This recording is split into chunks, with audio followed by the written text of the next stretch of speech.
Kamusta na nga po mga master, at sa videong ito ay atin ang ipagpapatuloy na gisahin ang chapter 163 at 164 sa manhwa series ng Solo Max Newbie, kaya't atin na nga pong agarang umpisahan. Ipinakita sa atin ang ika-15 palapag ng tore kung saan naroroon nga ang grupo ng mga manlalaro na naglalayong i-clear ang nasabing bahagi ng tore. Kabila nga sa mga ito etong sina Maria at Jang Yun-sok kasama ang mga miyembro ng Gandara Guild sa pangunguna nitong si Narasha. Ayon pa nga dito na ang kanilang grupo ay kasalukuyang binubuo ng ilan sa mga pinakamahuhusay na manlalaro sa buong daigdig. Subalit magpasa hanggang ngayon ay patuloy lamang silang nabibigo at hindi magawang makalagpas kontra sa unang tagapagbantay. Sinang-ayunan naman siya nitong si Jang Yun-sok at aminadong napakahirap talagang talunin itong mga tinatawag na 7 deadly sins. Literal na hindi nga daw tinatablan ang mga ito ng anumang pisikal na pag-atake at naglagay pa ng kakaibang sumpa sa ilan nilang mga miyembro kaya talagang kinakailangan nila di umano ng mas maayos na estratehiya bago tuluyang kumilos. Talagang problemado nga etong nasabing babae matapos na kanilang inanunsyo na pagtatagumpayang i-clear ang ika-15 palapag ng tore at ang lahat na makukuha nilang mga pabuya sa gawaing ito ay kanilang ipagkakaloob di umano sa World Awakened Association. Kapwa kasabay doon ay kaniyang naalala noong siya ay labis na sinermonan nitong si Shiva matapos ang kanyang natamong kabiguan kontra kay Jin-yuk. Binawi nga nito ang ipinagkaloob niyang mandala kay Nirasha at isinaad na kung talagang nais nitong muling magamit ang kanyang kapangyarihan ay kinakailangan nitong gumawa muna ng isang bagay na masasabing may halaga at kapaki-pakinabang. Nangangamba nga siya sa kasalukuyan sapagkat kung magpapatuloy nga daw ang ganitong kabiguan ay tiyak na iiwan na siya nitong Diyos na si Shiva mga master. Hanggang sa nabigla na nga lamang etong si Nirasha noong kanyang bagyang marinig ang kumusyong nagaganap sa labas ng kanilang tent at mas minabuting alamin kung ano ang nangyayari. At labis na talagang hindi siya makapaniwalang mapag-alaman na kasalukuyang naroroon sa kanilang lokasyon etong grupo ng ating pangunahing tauhan. Sa kanilang pagdating ay agad namang bagyang nabuhayan ng loob ang mga manlalarong nasa ika-15 palapag ng tore. Buhat sa pag-asang daladala nitong sina Jin-yuk na masayang ang binati etong kapwa sina Maria at Jang Yun-sok nung kanyang masilayan. Samantalang pasimpleng ngiti naman ang kanyang ibinigay para dito sa gulat na si Nirasha na natanungan ng ilan kung kapwa kanilang kilala na ang isa't isa. Na sinagot nitong binata ng oo. Kasunod nito ay diretsang isinaad nitong ating pangunahing tauhan na plano nilang maging kasapi ng nasabing attack unit. Subalit huwag nga raw mangamba etong si Nirasha sapagkat wala silang anumang intensyon na kunin ang anumang pabuya at papuri mula sa kanya sapagkat tanging naroroon lamang sila upang harapin etong tumatangis na mangkukulam at kunin sa kanya ang tinatawag na Black Tears na malaki ang magiging pakinabang oras na makipaglaban na sila sa mga dragon balang araw. Ang item nga daw na kawa na pagmamay-ari nitong nasabing mangkukulam ay mananatiling idodonate sa ilalim ng pangalan nitong si Nirasha. Sa kanyang binitawang pahayag ay literal ngang napahanga ang lahat ng mga naroroon buhat sa pagkakawang gawa nito. Subalit sa kalooban naman itong si Jin-yuk ay nagkakamali nga daw silang lahat kung iniisip ng mga itong magiging libre ang kanyang pagkilos na isinasagawa, kasabay na pag-activate ng Eye of Gluttony at isinaad na parang isang buffet nga raw ang dami ng mga kapaki-pakinabang na skills na kanyang posibleng makopya mula sa mga manlalarong naroroon. Higit ngang napukaw ang kanyang atensyon nitong si Maria at literal na naging interesado sa skill nitong Hellfire na kanyang makokopya oras na mailigtas niya ito sa mapanganib na sitwasyon. Gayun din mapahanga at makuha ang kanyang respeto. Samantalang si Teresa naman ay mapipinta ang labis na pananabik na lumaban sa tabi nitong ating pangunahing tauhan na sa mga oras ngang iyon ay tinawag nga ang kanyang atensyon. Ayon dito sa binata ay eto nga daw si Maria ang plano niyang isama sa grupo ng unang papasok. At etong si Teresa ay may iwan at ang magiging bantay sa kanilang likurang bahagi na talagang ikinadismaya nitong marinig. Ngunit isang payag ang pasimple nitong ibinulong sa kanya na agad din nagpabago sa timpla ng pagmumukha ng dalaga at tila ba labis itong nabigla sa kanyang napag-alaman.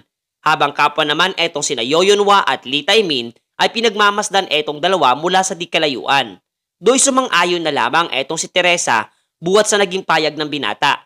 Nabagya namang ipinagtaka nitong dalawa sapagkat literal na biglaan nga daw nagbago ang timpla nitong babae nilang kaibigan habang naiwang nakangiti naman etong ating pangunahing tauhan. Pagkatapos ay agad na nga silang kumilos habang etong si Jang Yun-sok ay mas minabuting ilahad na nahahati sa 7 bahagi ang naturang gusali at do'y matatagpuan ang ilang mga halimaw. Ang bagay ngang iyon ay literal na alam na nitong si Jinyuk at ayon pa sa kanya na ito nga daw ay sumisimbolo sa 7 nakamamatay na mga kasalanan hanggang sa ang kanilang pag-uusap ay nahinto buwat sa lumitaw na sa kanilang harapan etong halimaw na tinatawag na Disciple of Pride na literal na isang nakakatakot at napakalaking nilalang. Agad nga etong si Jang Yun-sok ay inatasan ang kanilang mga kasamahan na maganda para sa pakikipaglaban.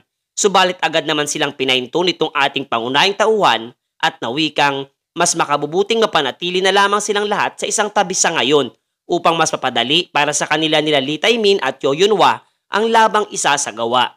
Ang pagkilos galitong binata ay pinapanood naman nitong babaeng mangkukulam na labis na galit ang nadarama buhat sa patuloy di umanong panghihimasok ng mga tao sa loob ng kanyang teritoryo. Hanggang sa do'y pumasok na rin sa eksena etong si Gawain at sinang-ayunan ang kanyang naging payag. At kasabay na inilahad ng system na ang nasabing mangkukulam na tumatayong boss ng ika-15 palapag ng tore ay nagngangalang Isabela mga master.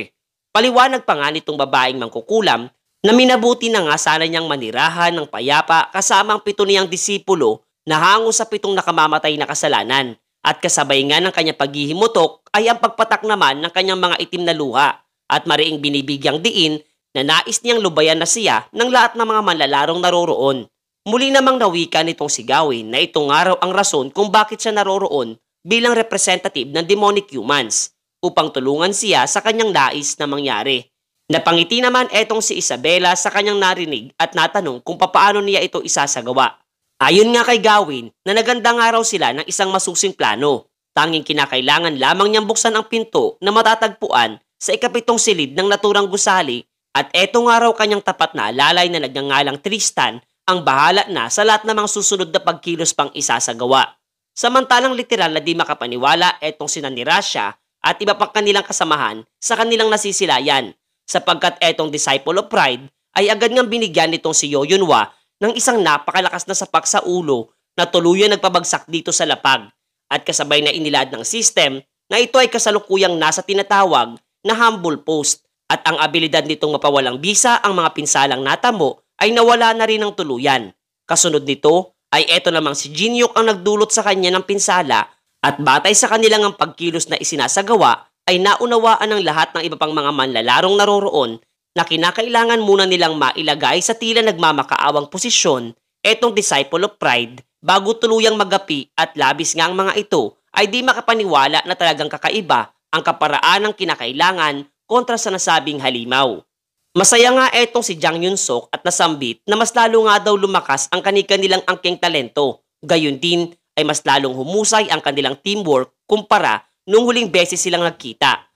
Ngayon nga daw ay nagkaroon na ang kanilang raid ng masasabing bagyang progreso. Kahit na may parte sa kanyang sarili ang tila ba napapaya sa kanyang nasisilayan.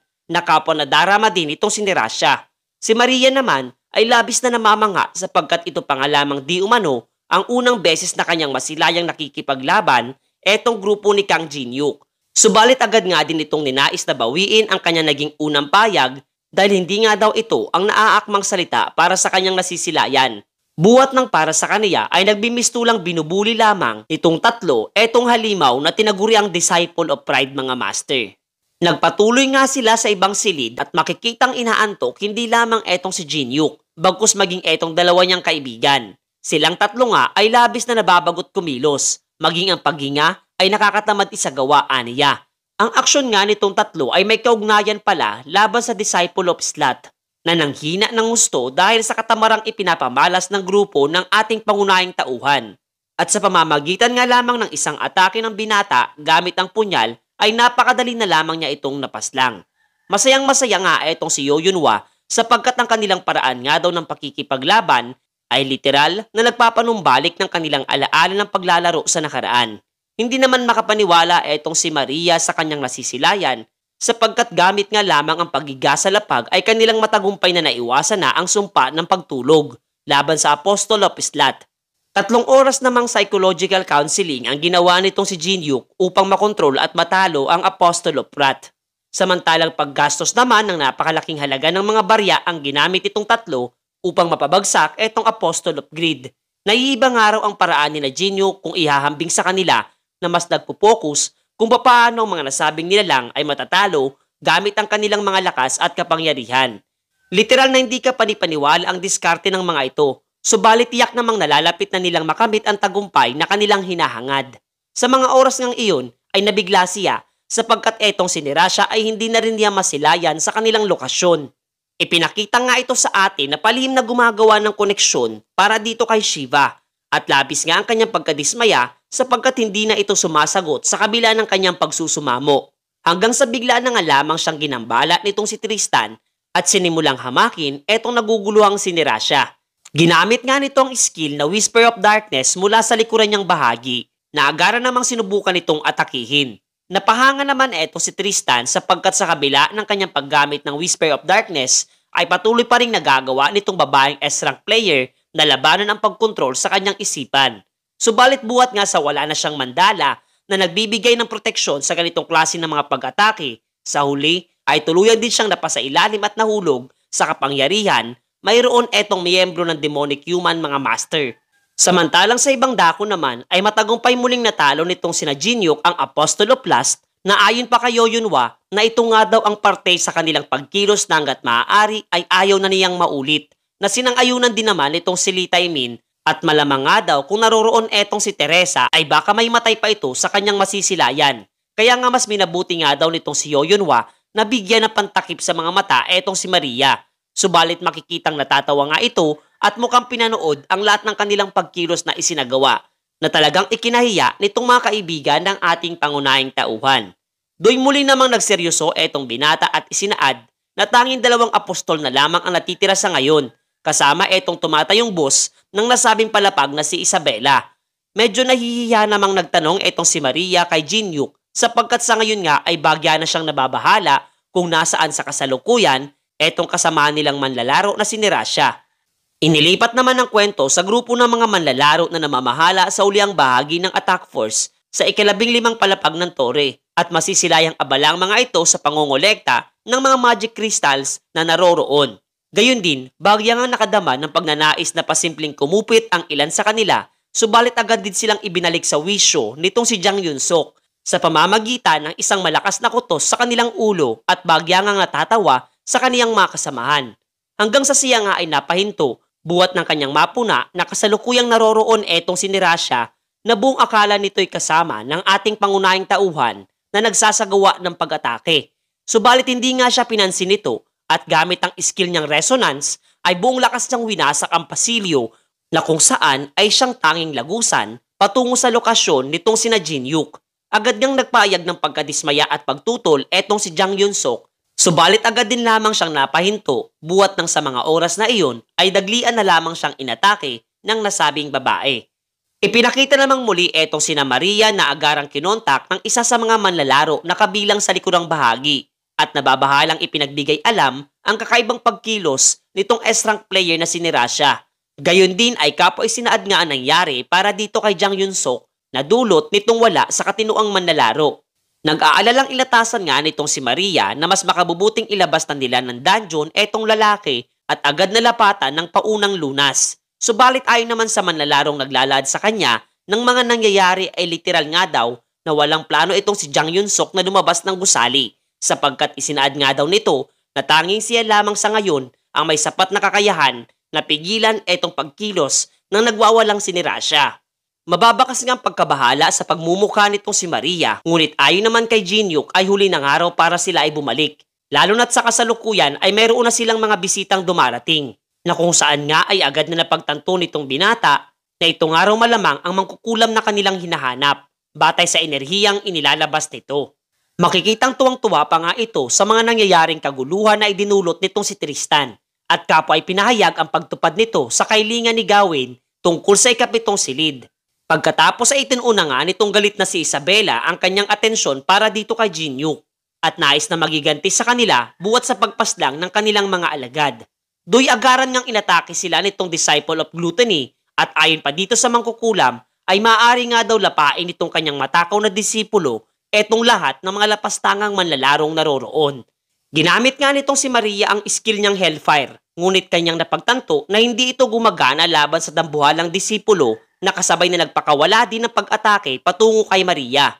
Mabilis naman siyang nailigtas ni Jinyong at nawikang hindi nga daw gumagana sa nasabing disipulo ang anumang klase ng mahika, kaya't natanong siya ni Maria kung ano ang magiging pagkilos na dapat nilang gawin.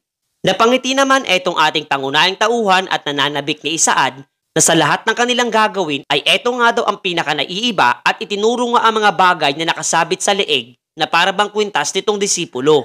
Sa unang tingin nga daw ay iisipin ni Numan ng mga ito ay matitigas na bagay.